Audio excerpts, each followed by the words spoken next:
Kerner, Florida Highway Patrol, Major General Haas, Florida National Guard, and Director Roger Young from Florida Fish and Wildlife.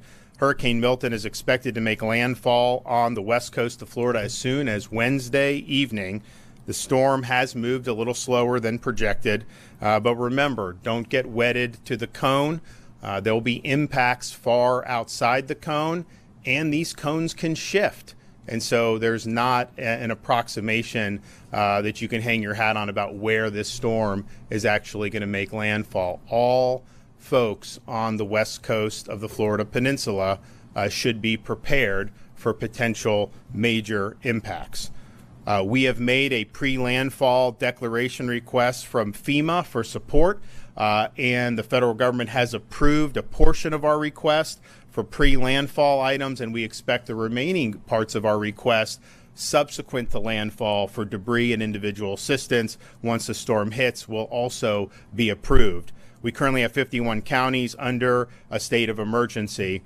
As of 3 o'clock, Milton has strengthened not just into a major hurricane, but a Category 5 hurricane, and not just a Category 5 hurricane, but a very strong 175 mile per hour sustained wind Category 5 hurricane. Now, there's a lot of uncertainty about what is going to happen in terms of this track. It is predicted that this will weaken, but it was not predicted that it would get this strong to begin with. So we can hope and pray that it does weaken. But as of right now, this is a ferocious hurricane. It is currently a little less than 700 miles southwest of Tampa. Storm surge watch has been issued for the Florida Gulf Coast from mainland Monroe County to the Dixie-Levy County line. Possibility of 8 to 12 feet of storm surge is forecast from the Anclote River to Englewood, including Tampa Bay.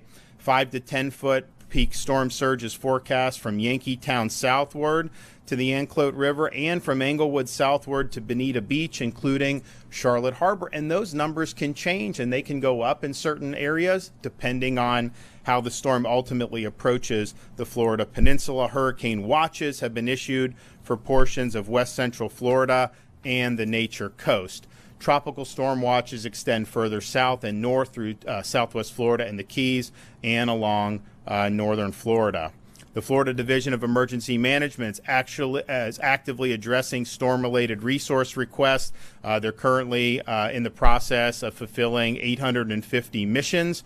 They've deployed everything from sandbags to shelf-stable meals to tens of thousands of water bottles to thousands of tarps.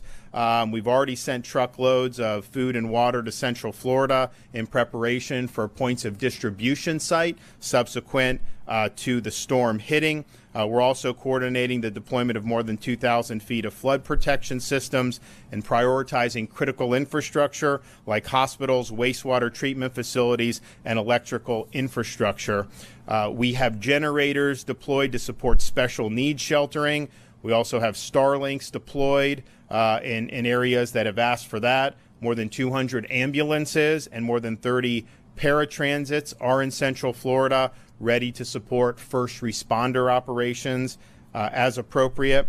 State of Florida is amassing fuel reserves ahead of Milton and staging it to be utilized as needed. Those quantities include 415,000 gallons of diesel, 389,000 gallons of gasoline, and there is, as I mentioned this morning, an additional 1.5 million gallons of both diesel and gasoline that are en route to the state. Now, there is currently no fuel shortage in the state of Florida.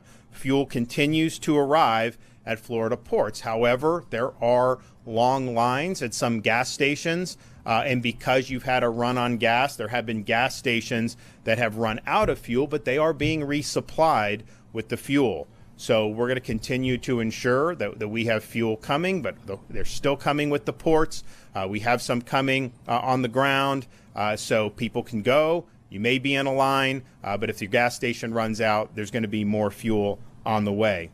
As I've mentioned, we have ramped up support for county debris removal operations. We're working this mission to supplement their mission 24/7 around the clock, and we're going to continue to do that all the way until it is no longer safe to do so.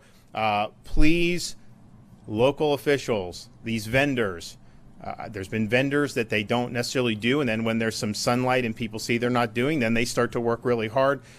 We got to get as much of this taken care of as possible. I know with Kevin and with Jared putting the state assets to supplement, it has made a really significant difference. We want to continue to do that. Those barrier islands like Pinellas, Manatee that are under evacuation orders, people obviously should heed those. But once that deadline passes, we're still going to have the debris removal operations ongoing all the way until we start to hit tropical storm force winds. So that's all the rest of today through the night, all day tomorrow, most likely into the beginning of Wednesday morning. So I appreciate all the effort that's gone into that on the state. We have deployed just on the state side to assist with the federal, with the local debris mission, over 300 dump trucks to help with debris. And in the last 36 hours, state assets have been able to do 12,000 cubic yards of debris removed from communities and brought to landfill. That's 663 total loads. So that's been a good mobilization. It will make a difference, but we need to keep doing that to mitigate the harm that could happen once the storm goes. Florida National Guard, State Guard, additional FDOT personnel, and Florida Highway Patrol are all engaged in that debris mission. For the storm, we have 5,000 National Guardsmen that have been mobilized, and we will have, before the storm hits, another 3,000 National Guardsmen that will be on duty. We're also deploying major heavy equipment to assist with debris removal, and of course, National Guard will be a big part of any search and rescue that needs to happen, as well as helping set up our points of distribution.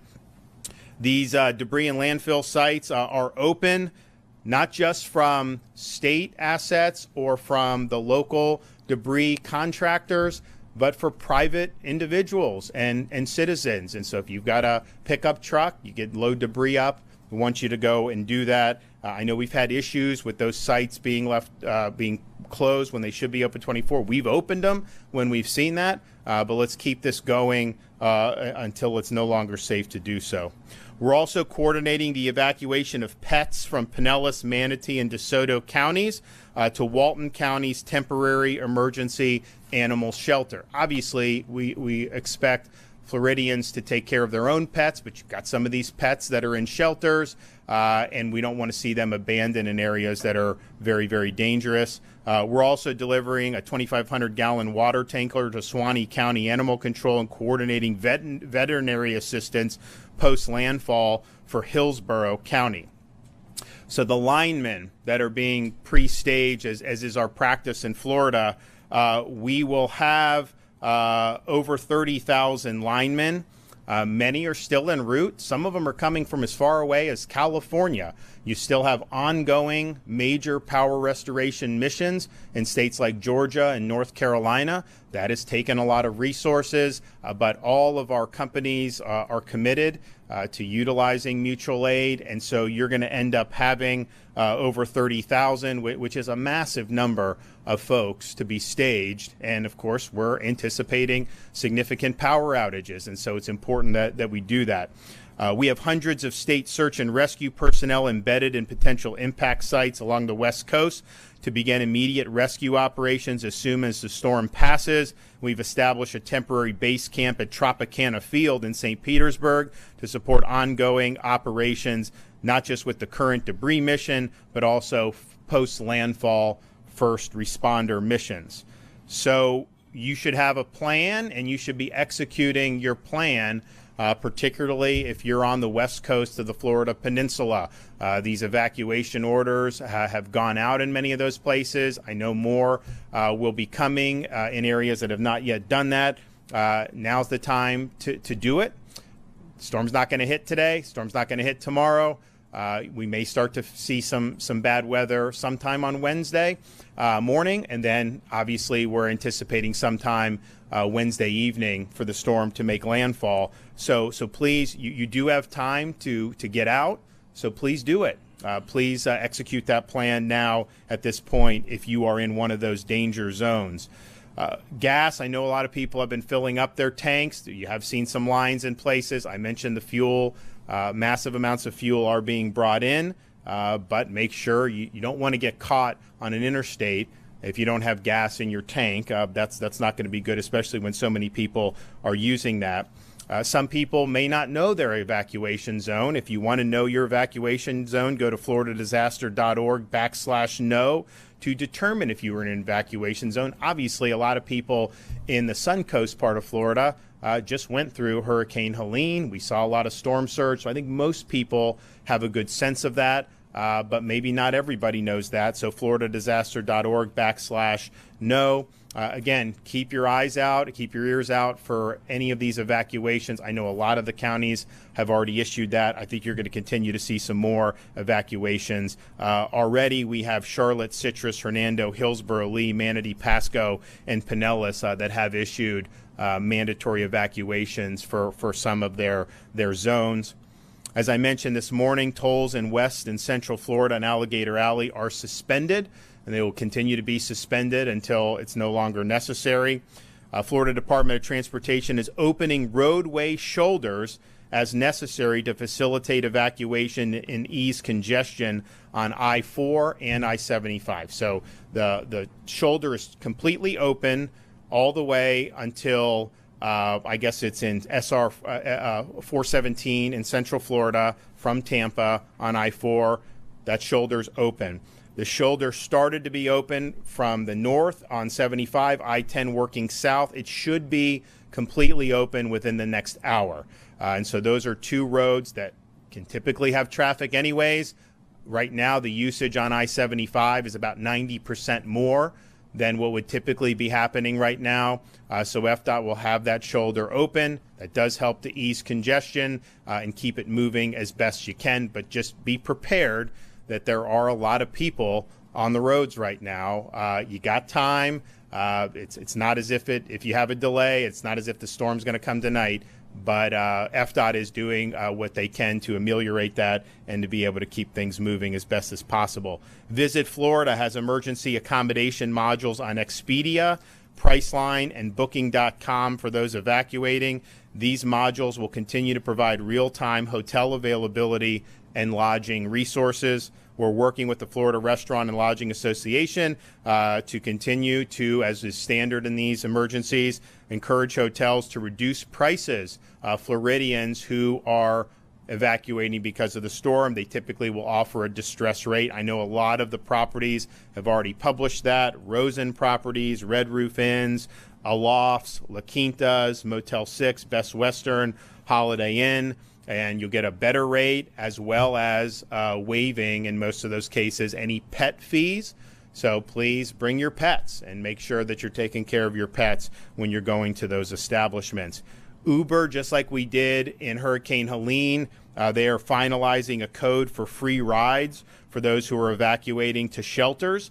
We will give you that once it becomes live. I know that shelters will open once the evacuation orders take effect. Then the shelters open. And so you're going to see that happening a lot over the next 24 hours.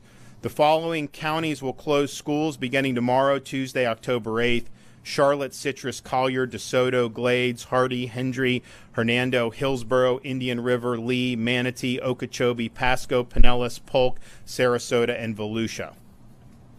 You can find your county's emergency management page for specific information related to your county at floridadisaster.org/counties. You will likely have county-specific alerts that will be issued by your county officials. This is right now a storm that is stronger than what any of the models envisioned just 48 hours ago. And in fact, even the models that said it would eventually reach Cat 5 status had it at a relatively weak Cat 5. This is a strong Cat 5. It is intensified very, very rapidly. And while every projection is that it's going to weaken before it hits the coast of Florida, we can't necessarily bank on that. This will produce major damage, whatever ends up happening. But certainly at the strength it is now, this is a really, really strong storm. And the effects of that, not just for the storm surge, but for wind damage and debris, would be really, really significant. So you have time today to execute that plan. You have time to be able to make sure that you and your family and your pets are safe. So please do that. This is not a storm you want to take a risk on. As I've said many times over the last day or two, we can't guarantee where this thing is going to end up making landfall. And it is possible even a very strong storm makes landfall in one part of the peninsula. If you're in a different part, 100 miles north of where it goes in, maybe it's not catastrophic in that area, but there's no way of knowing that. And I would say anything south of where the storm hits is going to have major storm surge, even 100 miles away. So that's going to happen. So we just went through Helene. A lot of people on the Sun Coast saw some significant storm surge. This has the potential to be much more significant than that and life-threatening. I mean, we had loss of life because of the storm surge that affected the Tampa Bay area with Hurricane Helene. I would imagine that this one would be more life-threatening in many different respects as a result of the strength of this storm and where it may end up hitting ultimately. So please take the appropriate precautions. You got folks on the local level. I've been talking with a lot of the counties. People have been ramping up for this. Everyone was on edge after Helene. Once this thing formed in a system, people have been working really hard. And I know they're working hard to get people evacuated. And I know everyone at the local level is going to be working hard to help any rescues that need to be done, help get people back on their feet. And there's a whole bunch of resources that are being amassed across all levels of government to be able to respond to this storm. We can't affect the track. We can't control how strong or how weak it gets. The only thing that you can affect is what you do and the decisions you make to protect yourself and your families. And so please execute your plan now. We'll hope and pray for the best, but we have to be prepared and we have to expect a major, major impact in the middle of this week. Okay, Kevin? Thank you, Governor. Always appreciate the governor's trust in the state emergency response team to get the job done and ensuring that we have all the resources we need as the state braces for yet another hurricane. As the governor has mentioned, we are fulfilling more than 850 mission requests. This afternoon, residents should be finalizing their disaster plans, and if your county calls you to evacuate, you need to do so. I'm actually encouraged by the amount of evacuation that is going on right now.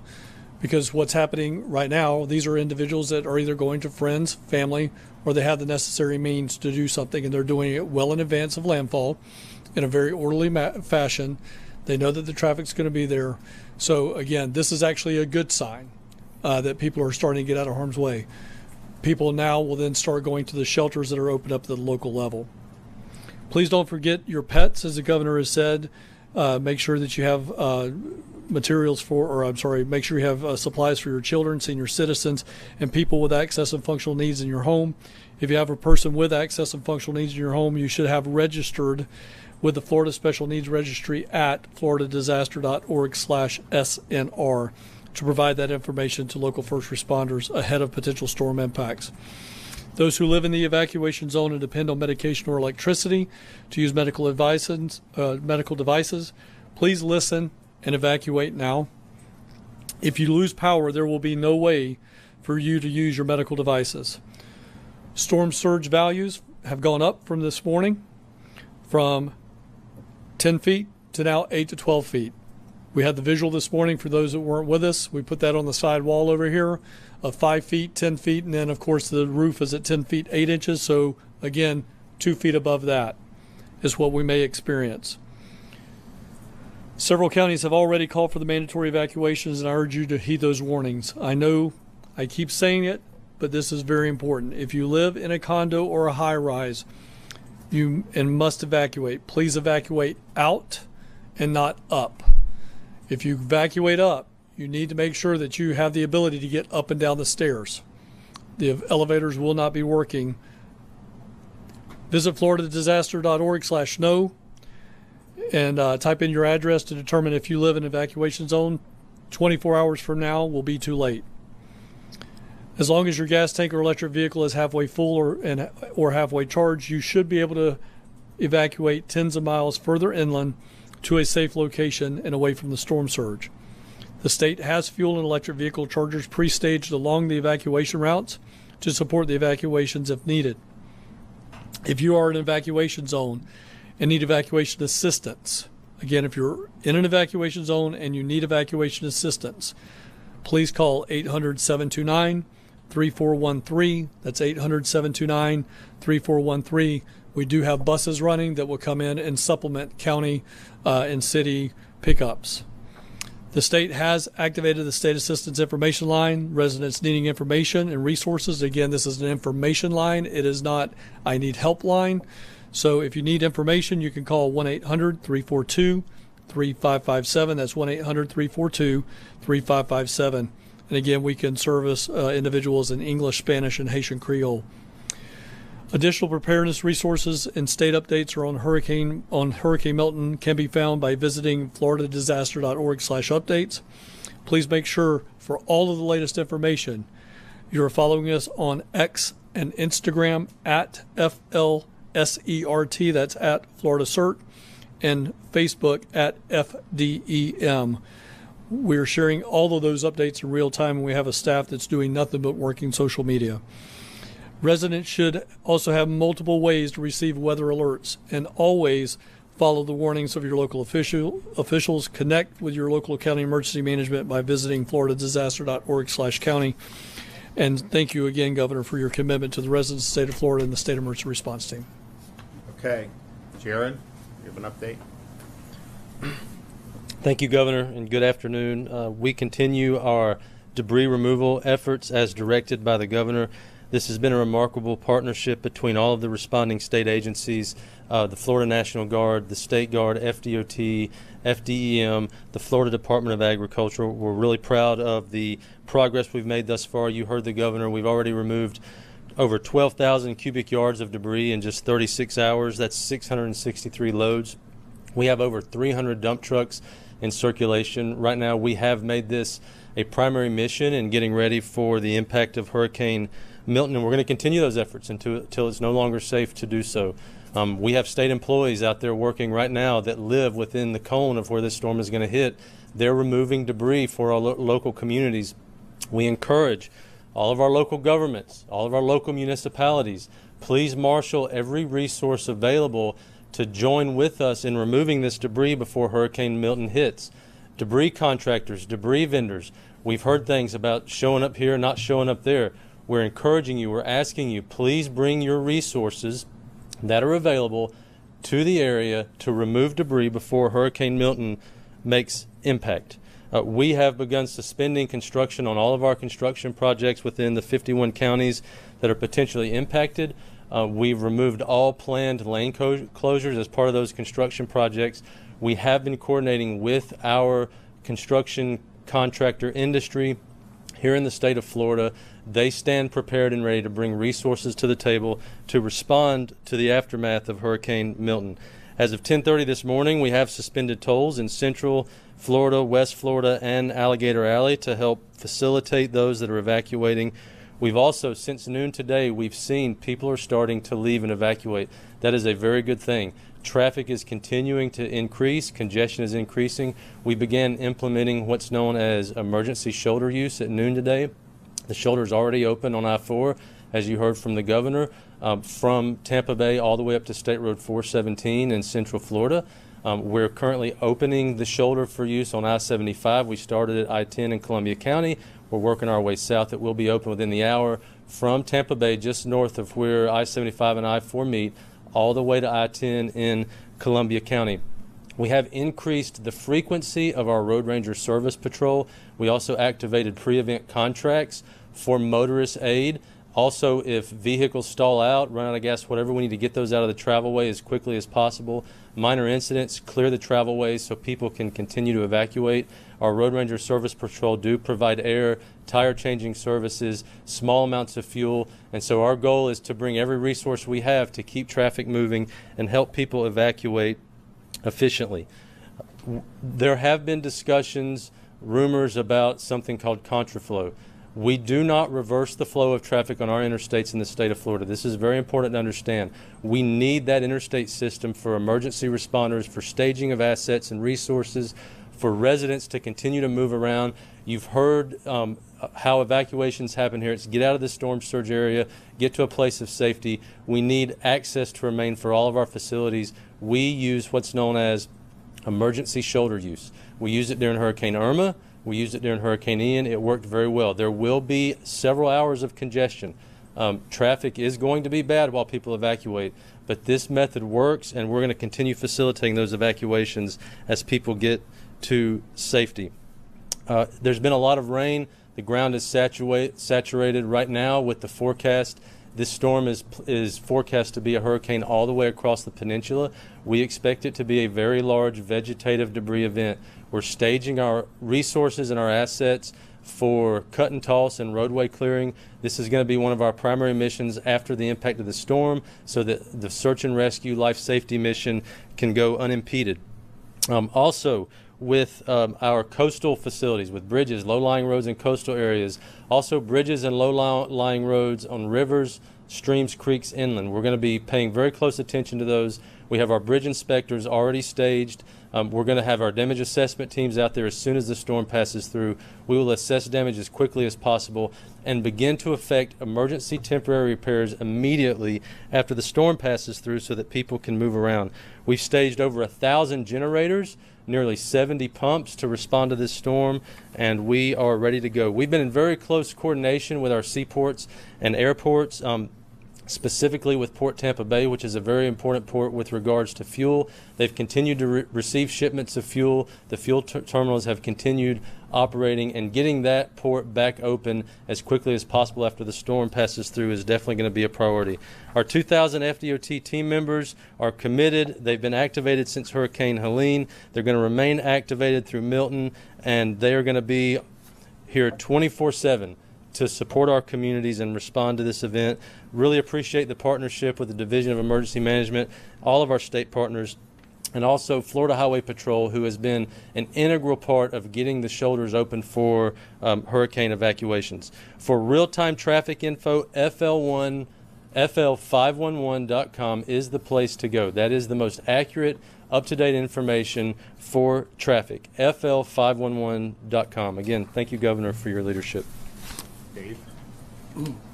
Thank you, Governor. Dave Kerner, honored to be here on behalf of the Florida Highway Patrol, and it's an honor to serve Governor DeSantis. But more importantly, I would say it's we appreciate, Governor, the ability that and the way that you empower us as agency heads to work together with our fellow agencies here in the state of Florida. I can assure you here in the Emergency Operations Center, all of the operational agency heads and departments are here working together.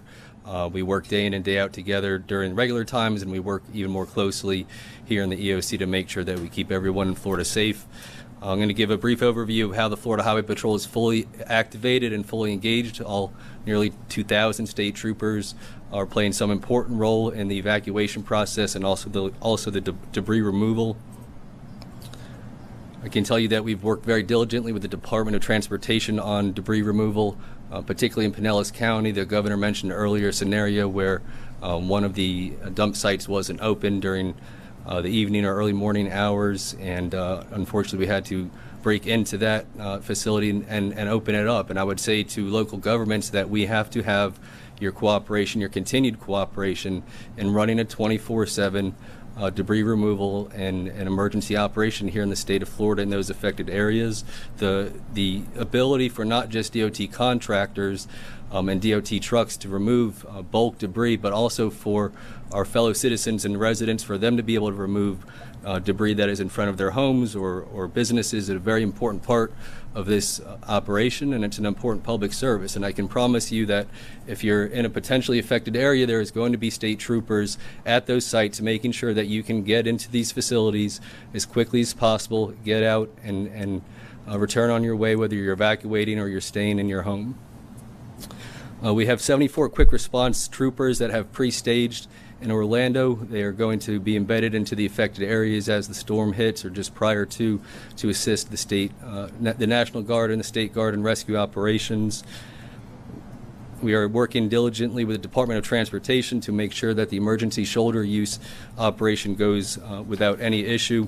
And I'm going to talk a little bit more specifically about that. We have our FHP air support staged and prepared to deploy when needed. Our FHP drone units are currently deployed over waste disposal sites, making sure that the traffic continues to flow, and our ground crews with the debris cleanup in Pinellas County as well. And FHP troopers are monitoring evacuation traffic across the state.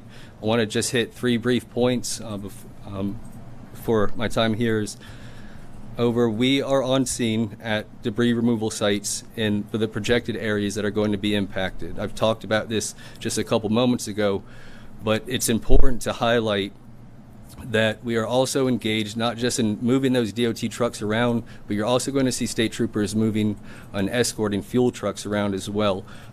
We will be, again, there to assist with traffic control to make sure that you get in. So please do not hesitate getting rid of dangerous debris that is in front of your home for fear that you're not going to be able to access one of these sites. Work with your local governments, find out where those sites are. They're county and city specific, but we will ensure that you have the opportunity to unload any debris that needs to be moved. Emergency shoulder use. This is not a new concept in the state of Florida, but it may be a new concept for residents that have recently moved here. We don't want any person to have any concern or any hesitation that they should hesitate because you may be driving on a shoulder. You may say to yourself, well, shoulders aren't designed to drive at highway speeds. If we're executing the ESU program, that means that there's enough congestion that we're not going to be at highway speeds. And I want to talk about making sure that we keep those shoulders open. If your car breaks down, the role of the Florida Highway Patrol is to make sure that we get there as quickly as possible with our DOT Road Ranger partners. We will work quickly and diligently to get your car up and running, whether it's a flat tire, if you ran out of fuel, or something to that effect. However, if it's a scenario where your vehicle is going to occupy that lane for more than 10 minutes, we're going to have to move that car onto the grass. We have to keep the roadways open, but we will work with you and we will guarantee that we will get you off the interstate system safely. You're going to see a high level of presence of law enforcement and state troopers as you go upon the roadways of the state, particularly where the ESU is in effect. The state troopers and other law enforcement are there to help. They're there to assist. Feel free to engage them if you have questions or concerns. If there's a problem with your vehicle, call STAR FHP. If there's any other concern that you see public safety-wise, call STAR FHP. A trooper will be to you within minutes. And then the last thing that I would say about evacuations, if you're in a potentially affected area, follow the directions of your local leaders about evacuation, but please do not hesitate to evacuate because you have some sort of concern about property damage or property theft. I can promise you on behalf of the Florida Highway Patrol and really all state law enforcement and our local law enforcement partners, during the run-up of this evacuation prior to the storm hitting, we will be in force in those communities making sure that your property is safe. The governor has emphasized and reiterated that this is a law and order state. We will not tolerate people that are looting, that are trying to take advantage of people that are going through an emergency. So do not hesitate to evacuate out of fear that your property will be damaged or stolen. With that said, it's an honor to serve the people of Florida in this time of emergency and need, and we will do our very best to keep everybody safe. Thank you. Okay, so we are, here we are Monday afternoon. I know a lot of people have already heeded the call in those vulnerable areas and have begun evacuating or evacuated already. I know more in the process of doing that. You have time to execute this plan now. You're going to have shelters available in your counties. You do not need, we talked about using the shoulders on 75 and I-4, and obviously FDOT's going to be happy to do whatever we can to facilitate that, but you don't need to evacuate hundreds of miles. There'll be shelters in your county. Every county has a pet-friendly shelter, special needs shelter. We also have hotels, friends' houses, family members who may be in areas that are not susceptible to storm surge. Those are all viable options. And so don't think, because there's some people that especially some of the elderly. They're like, do I really want to get on the road and be on the interstate for 150 miles in bumper-to-bumper traffic? And the answer is you don't need to do that. If you're in an evacuation zone, there are other places you can go to evacuate. That is not going to require that. And as I mentioned earlier, and once we get the code, we will publicize for everybody for the Uber. When counties under a state of emergency, when they do evacuation orders and they open shelters, you're going to be able to get Uber rides to go to the shelters as well. So not everyone has an ability necessarily to be driving a car right now. We understand that. So we're working on, and I know Kevin has worked with localities when they've requested for additional transportation support. But you have time to execute your plan now, but you got to do it now. We are going to have, probably tomorrow, there'll be a lot more work that's going to be done in preparation. We anticipate the storm coming sometime in the lighter part of Wednesday, but we'll definitely feel effects from the wind prior to that. So just be prepared for that, and know you still have time now. But as we get closer to midweek, time is going to be run out, and there will become a point where it's just going to be too hazardous to be on the roads. And we do see in these storms traffic fatalities as a result of those hazardous conditions. So don't put yourself in a situation where you're waiting until the last minute. You start seeing 40, 50, 60 mile an hour winds whipping, rain and nasty conditions, and think that's the time you want to get on the interstate. That will not be a good time for that. Okay? Governor, there's some reporting out there from Matt Dixon that you declined a call from the vice president. Is that true? And why? No, I didn't know she called me. I saw that, but I was not aware of that. Have you spoken to the president at all? I mean, at this point, it seems like so. The president has approved what we asked for. We're thankful for that. If there's something we need that they don't approve, I will not hesitate to call him. We want to use whatever resources are available to be able to help Floridians prepare and respond to this storm. But everything we've asked for from President Biden, he has approved. And we do think we'll get more approvals for some of the individual assistance and the debris removal after landfall. Kevin's in the process of preparing the request for a major disaster declaration. I fully anticipate that will be approved. And if there are things that we need that we're not getting, as governor, I'll get on the horn and do. But we have not had a need for anything that we've asked for. We have gotten support for, and we're going to continue to move forward to use any resources we can to be able to help Floridians weather the storm. Can you talk about what the state's doing to kind of manage this storm and Helene has quickly switched focus here, and people that are affected by Helene might be feeling forgotten right now? Well, they're not forgotten, and unfortunately, some of the Helene victims are in the path of this storm. We hope that it doesn't end up affecting some of the folks further north. I mean, we don't want to have anybody be affected, but some of the folks that have been through 3 storms, they are right now outside the cone. This can change, and so it's not set in stone, but there's ongoing relief being done there. Now, our search and rescue operations for this is even more robust than it was for Helene. I think with so many people evacuating, you could have it even be more significant. But if the people evacuated, just like with Taylor County, maybe you won't need as many. But all those assets are ready to go, and then some. And that's urban search and rescue teams. That's Florida National Guard. That's our Florida State Guard. That's the Highway Patrol, Florida Fish and Wildlife. All the local sheriff's departments and police departments and fire departments, they're all mobilized. So that effort will be there. And I hope that nobody is victimized, but certainly we have a lot of people in the Suncoast who just had damage and some people lost their homes. We had fatalities. And you may be in a situation where you're getting even more major impacts in the Tampa Bay area. So we're mindful of that. But the reality is this search and rescue mission was conducted very robustly for Helene. It was completed, so all of those assets are available. The sheltering mission that we had to do, there were people that went to shelters. There are people that have been displaced. Kevin has worked with those folks. There's a variety of options that we've done. This storm could potentially displace a lot more. I mean, that's just possible given the ferocity of this right now. And again, we hope that it weakens. It's forecast to weaken, but we have to assume this is going to be a monster. There's going to absolutely be a need for that. So I think what will end up happening on some of this stuff, you're going to have the search and rescue. You're going to have the things that we just do as a matter of course. And then when the dust settles, there's going to be people likely that are going to be displaced, and all this housing mission will likely just be one general mission for the state. If you need a trailer, we're not going to discriminate between Helene or that. I mean, wherever the needs are, we're going to go and meet it. But obviously, it's more challenging when you have a Category 4 storm hit, and then this will be not even 2 weeks, 1 day shy of 2 weeks, where you have this one hitting.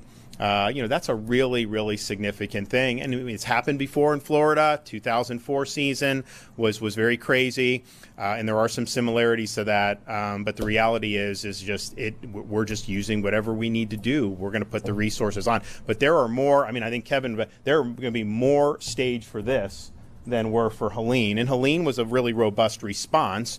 And you didn't hear as much about Florida after a day or two because a lot of the focus was on some of these other states. So that was robust. We knew it could be major, and it did have major impacts. This one, I think we're going to have urban search and rescue all through from the Florida teams. They're all going to be ready to go. I think they're coming in from other states, California even, you name it. So they're there. We have more guard mobilized for this one than we did for Hurricane Helene, and ultimately there will be more linemen that are pre-staged for this one than is Helene. And look, how these things go depends on the path of the storm. You look at the Florida Peninsula, there's a track that takes it through Tampa Bay, up I-4 and out the Atlantic Ocean. There are millions and millions of people that be in the path of that storm. There's other paths which would have big impacts, but perhaps not as many population and not as many power lines to be knocked down, perhaps. We'll see.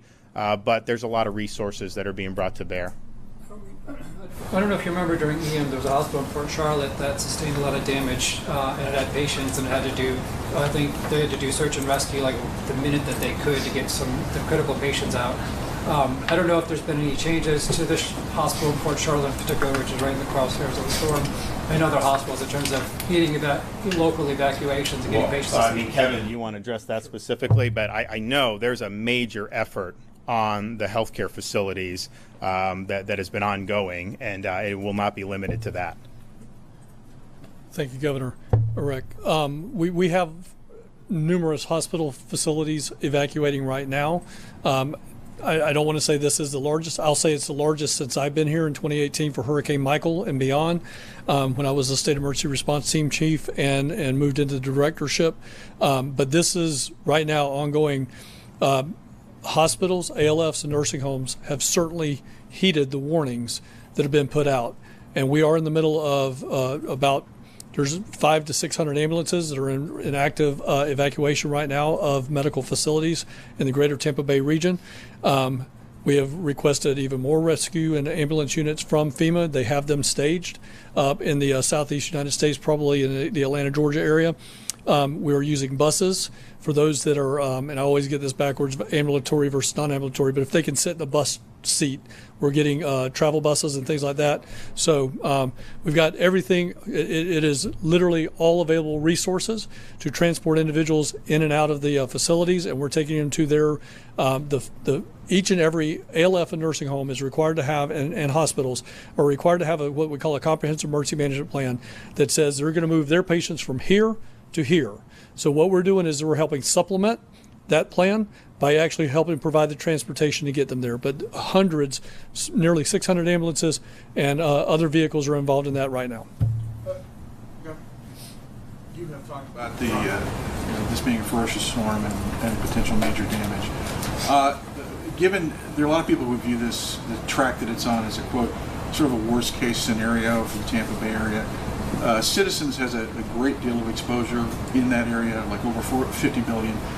I know it may be too early. Have you had any conversations or assurances from those in the insurance industry that they can withstand a second major storm in such a short impact in terms of, is it too early to say what this might be? I think it's too early. Now, Helene, I think the reports were that that's going to be something that people are going to be weathered. Now, of course, the wind damage on Helene was a very small portion of the flood damage. The flood damage is a national flood insurance program, so that doesn't implicate as much citizens or our private carriers. But I will say this, we, certainly since I've been governor, you game plan different types of scenarios that are going to impact the state, and a major hurricane into Tampa Bay, given how vulnerable it is to storm surge, how low lying it is one of the most significant events that we can respond to. Now, it's too early to say whether this is definitely going to go in and hit Tampa Bay. Clearly, there are models that suggest that it will. Obviously, we are proceeding and assuming that that's something that may happen. But I think it's too soon to say. There's a lot of uncertainty with this storm. If you look at, this is a very quickly forming storm.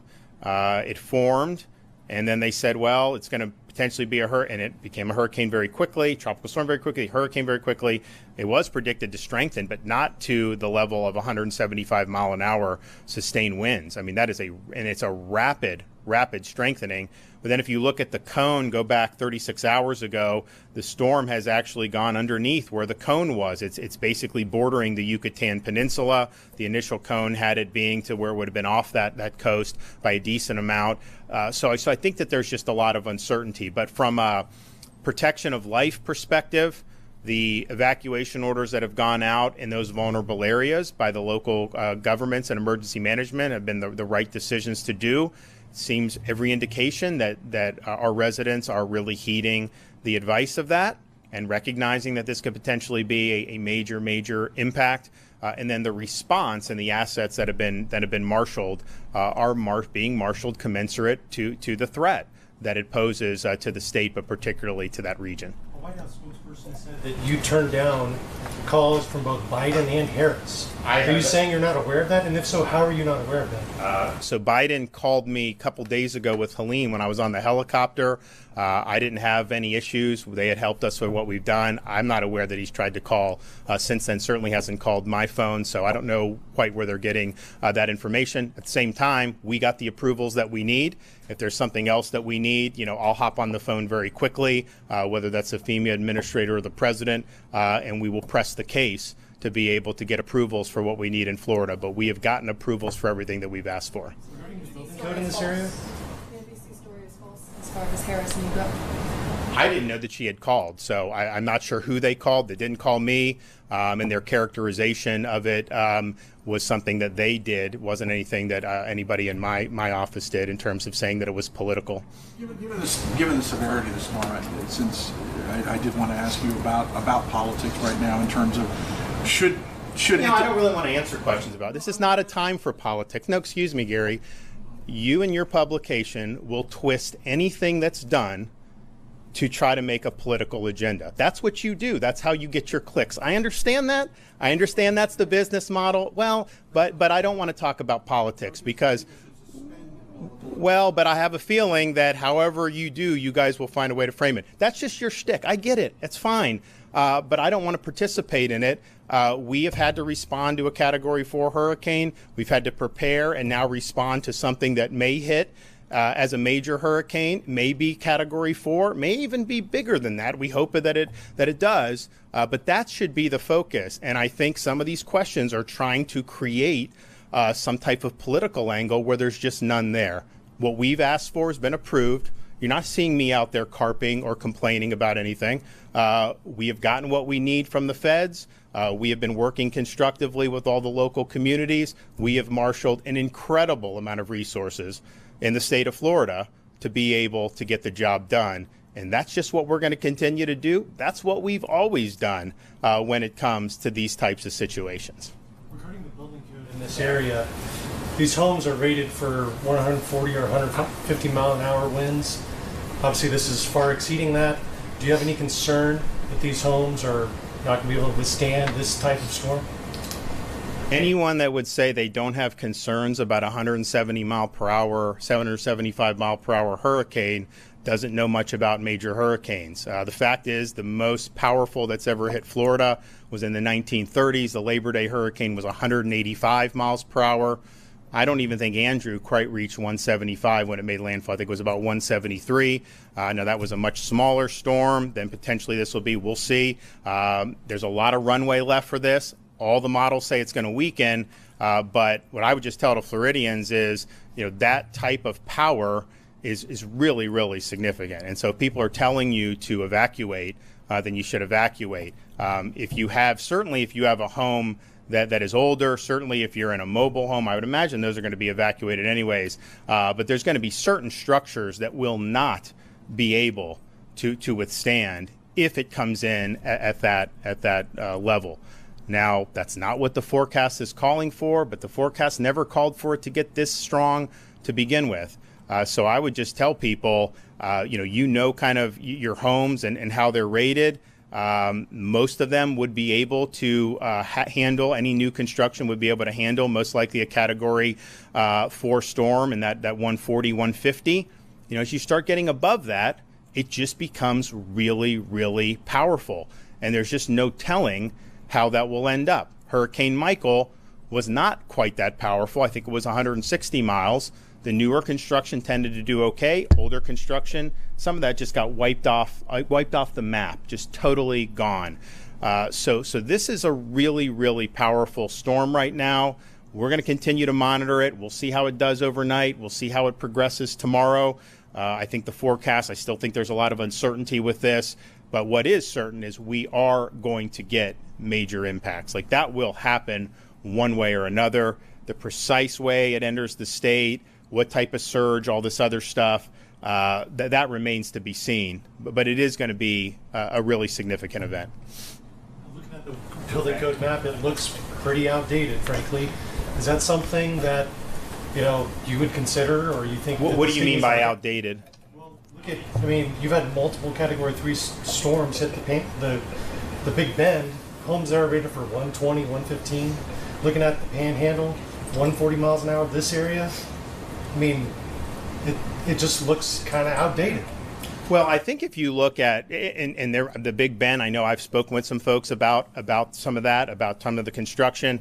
But if you look at the Big Bend damage, that was not because of the wind. That was because of the surge. That was, when you have 15 to 20 feet of storm surge, that is going to cause major, major damage. And so I don't know that there's a building code. I know like they raised some of the ones that were raised really high. I think the newer homes have to be raised higher there.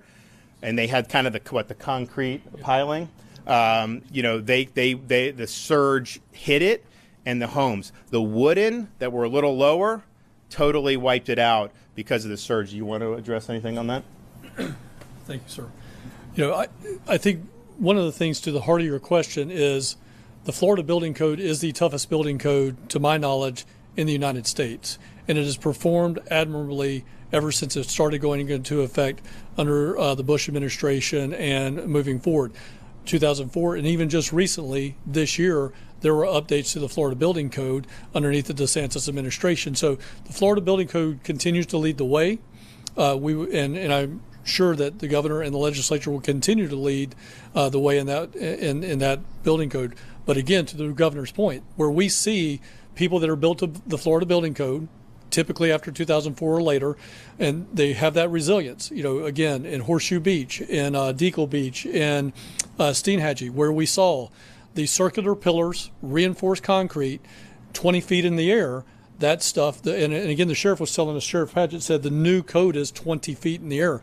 All of that stuff was fine, and it was there, it stayed there. Now, did they lose their steps leading up to? Sure, they lost that, but they just had to rebuild those. So again, people that end up having their homes destroyed will ultimately have to build back to the Florida Building Code in the general impact area that comes into. But again, I think it's very, very important to point out that Florida leads the way in our resilient building code. Even the governor of this last administration, this last legislative session, made changes that increasing that. So again, I think Florida leads the way, and we're going to continue to do that. Okay, so we have a very strong storm that's near the Yucatan Peninsula. We got a little under 700 miles away for its approach into the state of Florida. There's still a lot of uncertainty in terms of what precise track it will take, but there's not much uncertainty that there is going to bring significant impacts, major impacts for many, many communities throughout the state of Florida. So many Floridians have already heeded the call who are in those evacuation zones to do so. Others are in the process of executing your plan, and I would just urge you to do that now. When you start talking about this major storm surge, that is just not something that is navigable the way potentially some of the wind can be, but even though how the wind is now, you don't want to mess with that either when it's at that level. So please take the appropriate precautions. All the local communities that have done the evacuation orders, they're mobilizing their shelters. We've got the hotels, we've got the flow on the interstate, and we're going to continue to do all we can to make sure that folks end up safe through this. But we're going to have a major impact here in the middle part of the week for the state of Florida. Where precisely it hits remains to be seen, but wherever it hits, and in many places beyond, the eye of the storm and even the cone is going to produce major impacts. So please execute your plan now.